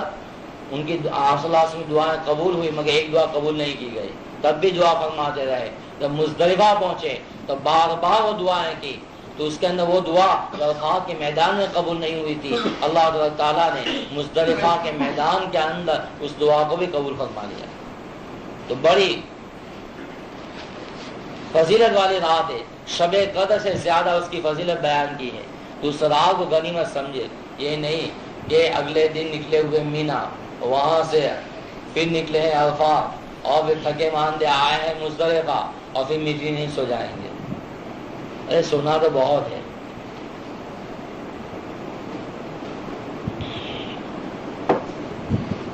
لاکھوں تک میدان کے اندر پڑے ہوئے ہیں اللہ کے بندے، لاکھوں بندے پڑے ہوئے ہیں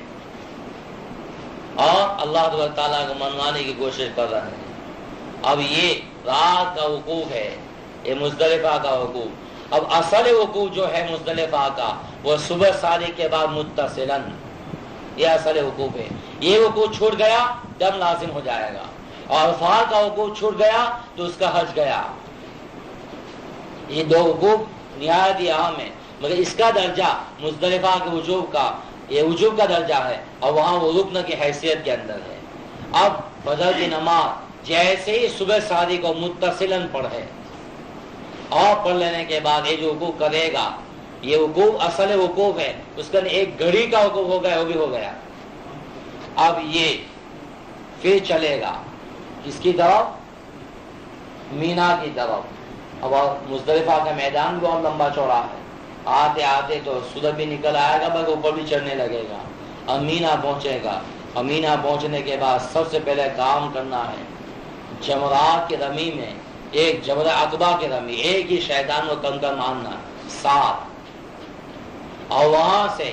نمٹنے کے بعد پھر قربانی کرنے کے لیے جانا کہ تمتع کرنے والے کے لیے دم شکر، دم تمتع لازم ہے قربانی کرنا، اور قربانی کر لینے کے بعد پھر سر کا منڈن کرانا. یہ ترتیب لازم ہے حنفی اصول کے مطابق کہ سب سے پہلے مینا کے اندر. اور یہ کون سا دن ہوگا؟ 10ویں ذی الحجہ کا، جس کو ہم عید کا دن کہتے ہیں. پورے عالم میں اس دن عید منائی جائے گی، اور حاجی کی عید یہی ہے، یعنی عید کی نماز وہاں پر نہیں ہوگی.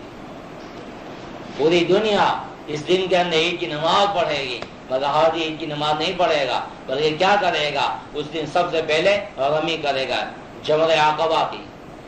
7 کنکر، اور اس کے بعد پھر قربانی، اور اس کے بعد پھر حلق کرانا. عام طور پر اس ترتیب کو واجب شمار کیا ہے، اسی ترتیب کے مطابق کرے. اب بعض علماء اس کے بارے میں گنجائش بھی دے رہے ہیں، گنجائش کے درجے کے اندر ہے، مگر یہ کہ احتیاط اسی کے اندر ہے، اسی ترتیب کے مطابق عمل کرے. اگر رمی کرنے کے لیے جانے میں بہت زیادہ بھیڑ ہو تو اپنے آپ کو ہلاکت کے نہ ڈالنے کی ضرورت نہیں، پریشان ہونے کی ضرورت نہیں، بلکہ یہ افضل وقت جو صبح کا وقت ہے، اور پھر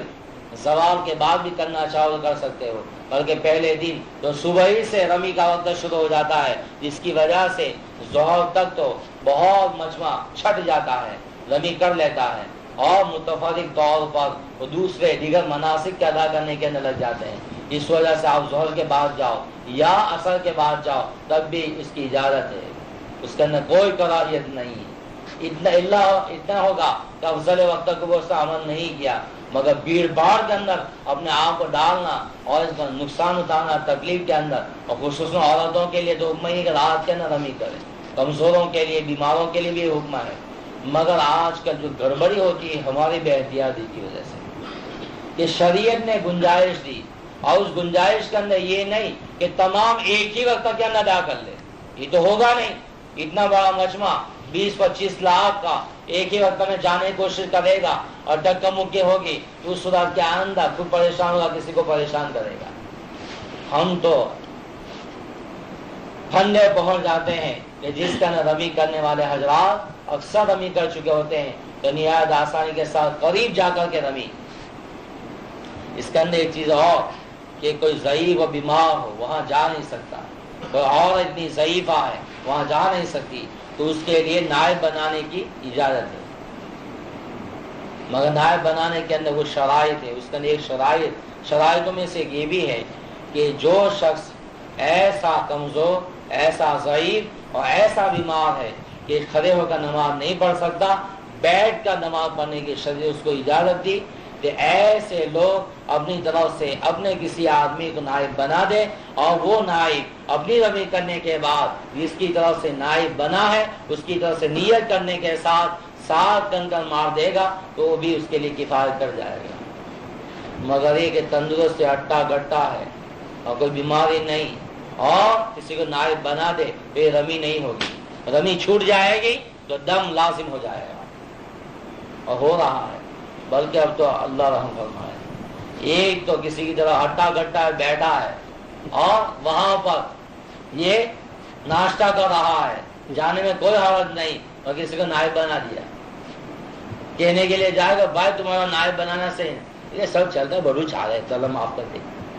ایسے ہی ہوتے ہیں۔ ارے اس سے ایک نویلٹی سناؤ، اور تو حال یہ ہو گیا ہے کہ 10 ریال دے دیے کہ میری طرف سے رمی کر لینا، بیچاٹی رمی، خدا خیر کرے، خدا خیر کرے، ایسے ملے ہیں۔ پھر آگے ایک اور واقعہ سنا دو عجیب و غریب۔ اب یہ 3 مرحلے اس نے یہ کیے، رمی کر لی، قربانی کر لی، اس کے بعد سر مڈا دیا۔ اب طواف زیارت کے لیے جانا ہے مکہ مکرمہ۔ طواف زیارت حج کے اہم ارکان میں سے ہیں، مگر اتنا یاد رکھو کہ منڈن کرا لیا، تو منڈن کرا لینے کے بعد اب اجازت مل گئی کس کی؟ یہ سلے ہوئے کپڑے پہننے کی، احرام کی پابندیاں اٹھ گئی، اور صرف اس کے لیے تمام چیزیں حلال ہو گئی، خوشبو لگانا حلال ہو گیا، ناخن کا کاٹنا، بال کا مڈانا، بال کا صاف کرنا نیچے اوپر کے تمام، اور اس طریقے سے تمام چیزیں، مگر بیوی حلال نہیں ہوئی، اور بیوی کے لیے شوہرت حلال نہیں ہوا جب تک یہ طواف زیارت نہ کر لے۔ اب یہ طواف زیارت کرنے کے لیے مکہ مکرمہ آئے گا، اور مکہ مکرمہ آ کر کے کیا کرے گا؟ طواف کرے گا۔ طواف کے اندر رمل تو کرے گا، استوا نہیں، کیونکہ اب تو ایسے کپڑے پہن لیے ہیں، اس میں استوا نہیں ہوگا، مگر رمل پہلے 3 چکروں کے اندر، اور طواف کی ترتیب وہی، اور طواف کر لینے کے بعد 2 رکعت نماز پڑھے گا، اس کے بعد سوا مواقع صحیح کرے گا۔ یہ طواف اور صحیح سب سے فارغ ہو گیا، اب بیوی بھی حلال ہو گئی۔ اب اس کے اندر یہ یاد رکھو کہ جب تک یہ طواف زیارت نہیں کرے گا، خاص طور پر اس کا وقت ہے کون سا؟ 10ویں 11ویں اور 12ویں ذی الحج کے گروپ تک۔ اگر یہ طواف نہیں کیا، ایسے ہی چلا آیا، تو سمجھ لو کہ بیوی حلال نہیں، بیوی کے لیے شوہر حلال نہیں۔ اپنے وطن آ گیا تو دوبارہ طواف کرنے کے لیے جانا پڑے گا، زندگی میں نہیں گیا تو بیوی حلال نہیں ہوگی۔ یہ اتنا اہم رکن ہے، مگر اتنا بھی خیال رکھے کہ طواف کیے بغیر آپس میں مل نہ جا رہے، ورنہ اونٹ لازم ہو جائے گا، اونٹ، بکری نہیں چلے گی وہاں پر، بکری یہ چند منٹ کی لذت کے اندر اونٹ لازم ہو جائے گا۔ ذرا اس کا خیال رکھے کہ یہ 2-4 دن کے احرام کے پابندی کا اکڑا ہے، وہ بیوی کے ساتھ ایسے چمٹ جاتے ہیں اس صورت کے معاملہ گمبھیر کر دیتے ہیں۔ اور یہ طواف اگر چھوٹ گیا تو یاد رکھنا کہ اونٹ کے بغیر کام نہیں چلے گا، کام ہی انہوں نے اونٹ جیسا کیا ہے۔ بی بی حلال نہیں تھی، اس نے اس طریقے استعمال کر لی۔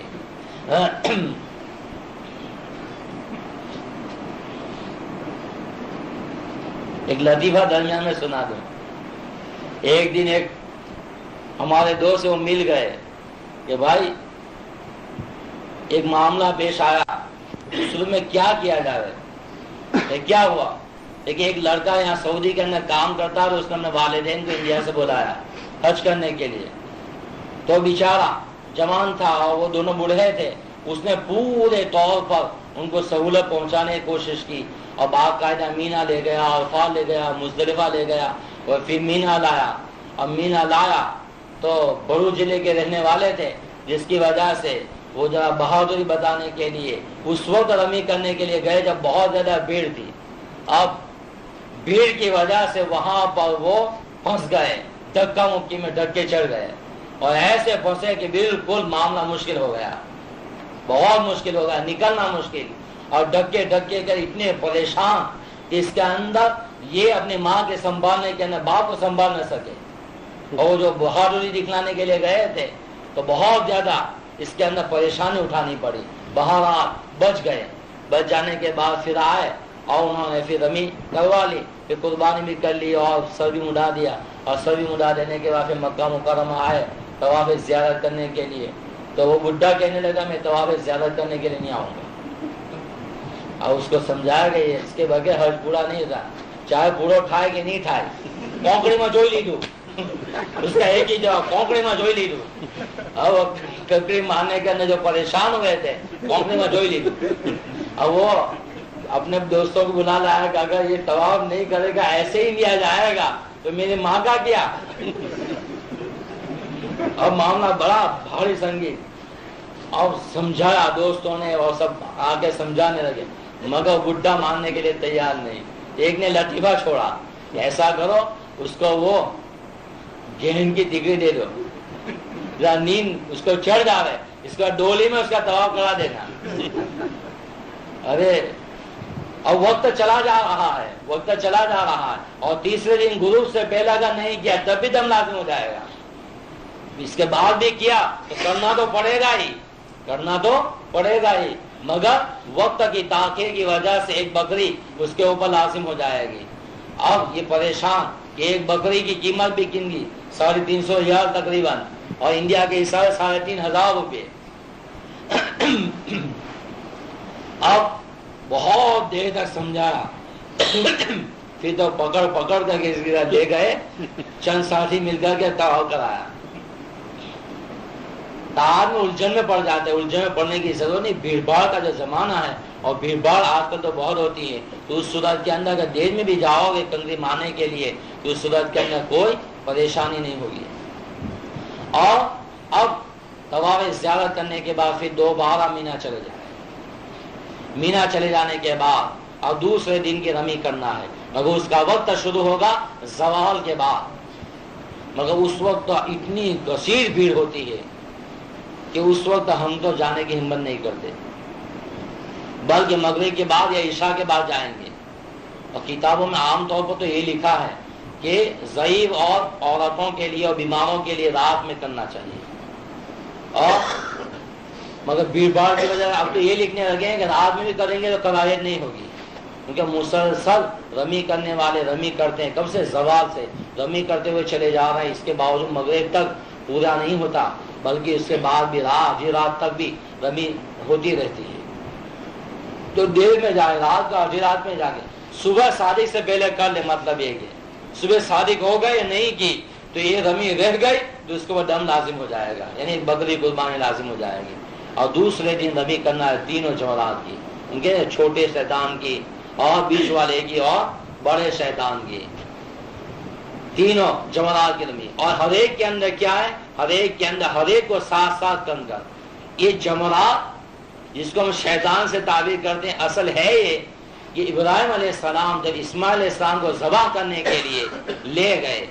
تو یہ شیطان آیا ایک جگہ کے اوپر ورگلانے کے لیے،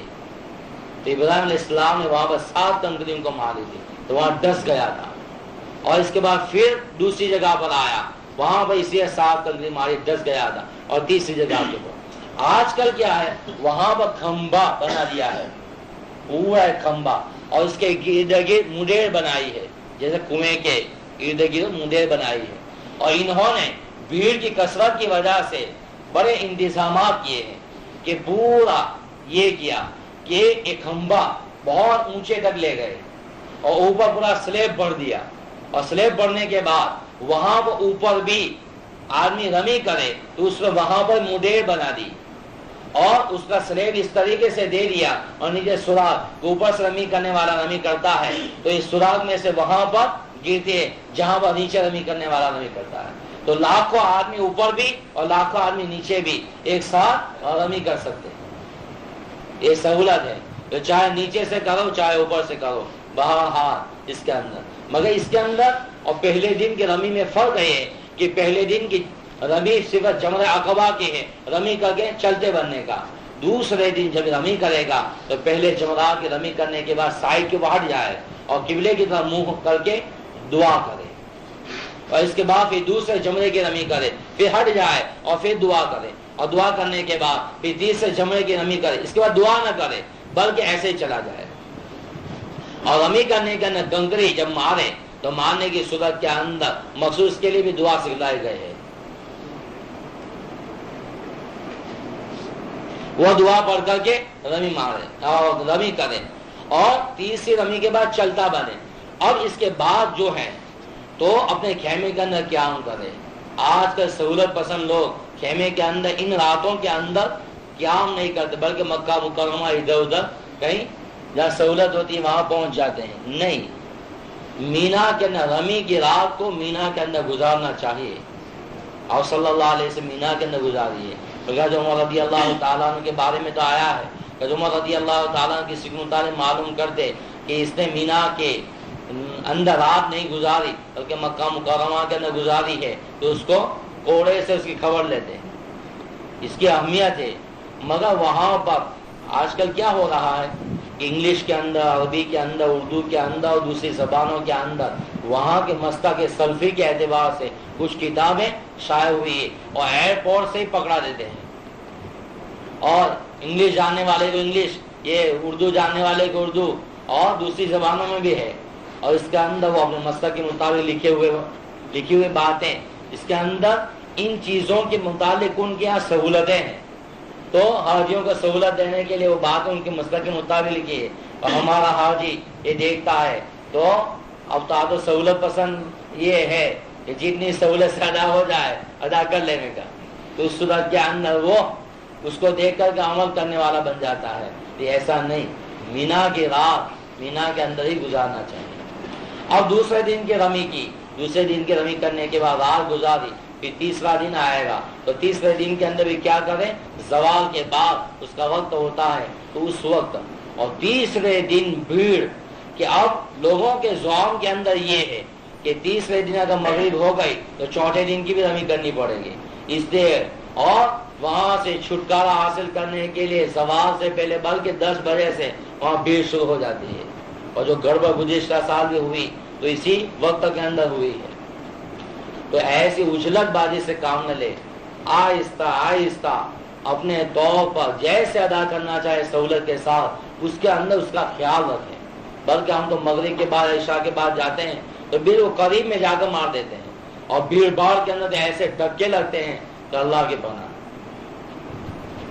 اور پھر رمی کے اندر ہوئی ترتیب، اس کے اندر رمی کی 7 کنکروں کے ذریعے سے، اس کے بعد دعا، اس کے بعد پھر رمی کی، پھر دعا، پھر رمی کی، پھر نکل جائے. اور وہاں پر مینا سے جب نکلے گا تو نکلنے کی صورت کے اندر وہاں پر یہ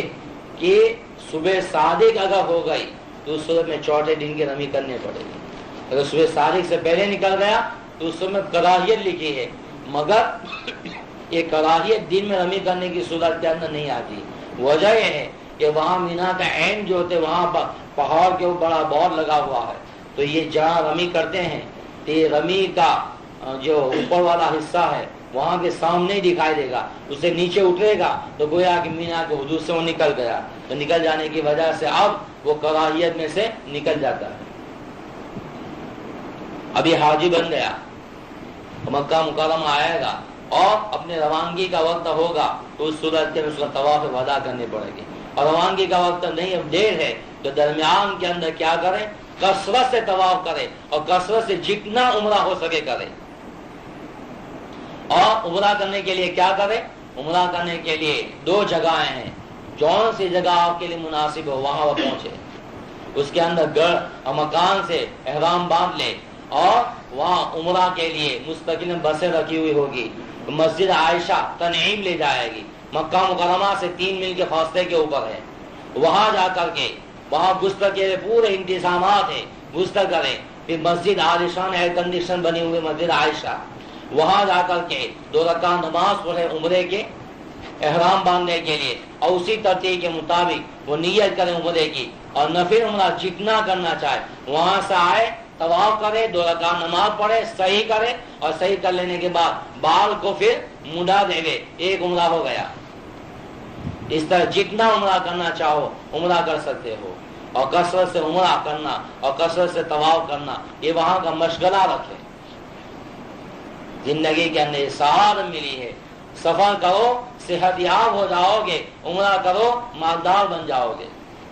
استغناء قلبی اس کی وجہ سے حاصل ہوگی. بعض مسئلہ بتانے والے عجیب عجیب مسئلہ بتاتے ہیں کہ کثرت سے طواف کرنا افضل ہے. ارے بھائی عمرہ کرنا بھی ناجائز نہیں ہے، عمرہ بھی کرنا چاہیے. یہ سعادت کم ملے گی، اس سفر کے اندر جتنا ہو سکے عمرہ کرنے چاہیے. ارے بڑے بڑے عجیب عمرہ کرنے والے امت کے اندر گزرے ہیں اور طواف کرنے والے بھی ایسے ایسے لوگ گزرے ہیں. ایک نوجوان آیا وہ مجھے مسئلہ بتانے لگا کہ طواف کرنا افضل ہے تو پھر عمرہ کرنے کے لیے کیوں جاوے؟ میں کہ عمرہ بھی کرو. عمرہ یہ بھی ایسی عبادت ہے کہ دنیا کے اندر کسی اور جگہ جاؤ گے تو عمرہ نہیں ہوگا. عمرہ یہاں پر موقع دیا ہے، چانس دیا ہے، اس کو اٹھاؤ. دو اللہ تعالیٰ نے حاضری کی سعادت دی نہ دی، زندگی ہماری باقی رہی نہ رہی کیا، تو بہت زیادہ حجت کرنے لگا. اس کے وہاں ایک عالم بیٹھے ہوئے پاکستان سے آئے ہوئے تھے، تو کیا وہاں ان کو جا کر تو وہاں پوچھنے کے لیے گیا تو عمرہ کرنا افضل ہے طواف کرنا؟ تو انہوں نے یہ جواب دیا کہ بھائی طواف کرنا افضل، میں عمرہ بھی کرنا چاہیے. میں سب سے پہلے سفر کرنے آیا تو میں نے 55 عمرے کیے تھے. تو وہ سن کر آیا مجھے کہنے لگا دیکھ لیا یہ اللہ کے بندے ایسے ہیں، 5 10 15 اپنی طرف سے، بلکہ ہونا تو یہ چاہیے کہ سب سے پہلے عمرہ جو کریں تو عمرہ کرنے کے اندر آپ صلی اللہ علیہ وسلم کی طرف سے کریں. اس کے اندر بھی احرام کی وہ دعائیں پڑھنے کے بجائے کثرت سے اس کا درود شریف پڑھیں. اور پھر دیکھو کہ اب آگے مدینہ منورہ کا سفر بھی ہوگا، اس طریقے سے نفل طواف نفل عمرہ کر کے مدینہ منورہ پہنچو گے تو وہاں کی حاضری کی لذت کوئی اور ہوگی. اور جتنا آپ صلی اللہ علیہ وسلم کے ساتھ محبت کا اظہار اس عملی اعتبار سے عمرہ طواف کر کے اور کثرت درود کے ساتھ کرو گے تو عشق نبی کے اندر اضافہ ہوگا. عمل کر کے دیکھو، پھر دیکھو کہ کیا وہاں پر لطف آتا ہے. اب یہ اس کے حج کے مناسک میں سے ایک ہی چیز باقی گئی، طواف وداع.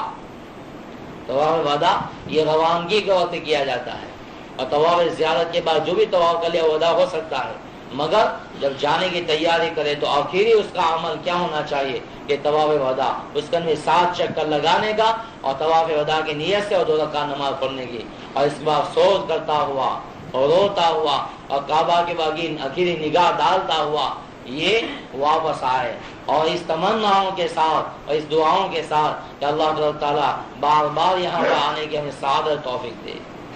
اور یہ حج کا مختصر یہ ہے.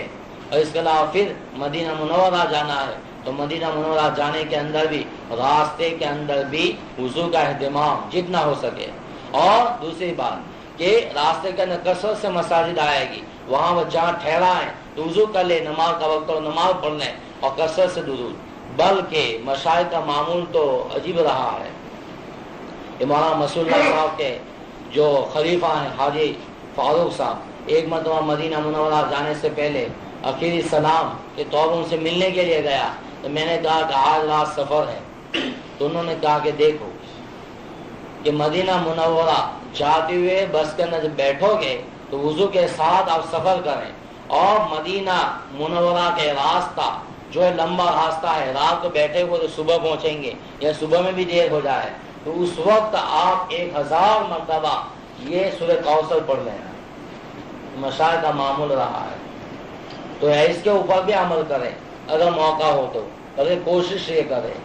بہرحال یہ حج کے سفر کے اندر جس طریقے سے یہاں پر آداب کی رعایت کی تو مدینہ منورہ پہنچنے کے بعد بھی وہاں کا احترام، یہاں کی جلالی کیفیت، وہاں کی جمالی کیفیت. اور دوسری بات یہ کہ آپ صلی اللہ علیہ وسلم کے شہر کے اندر پہنچ گئے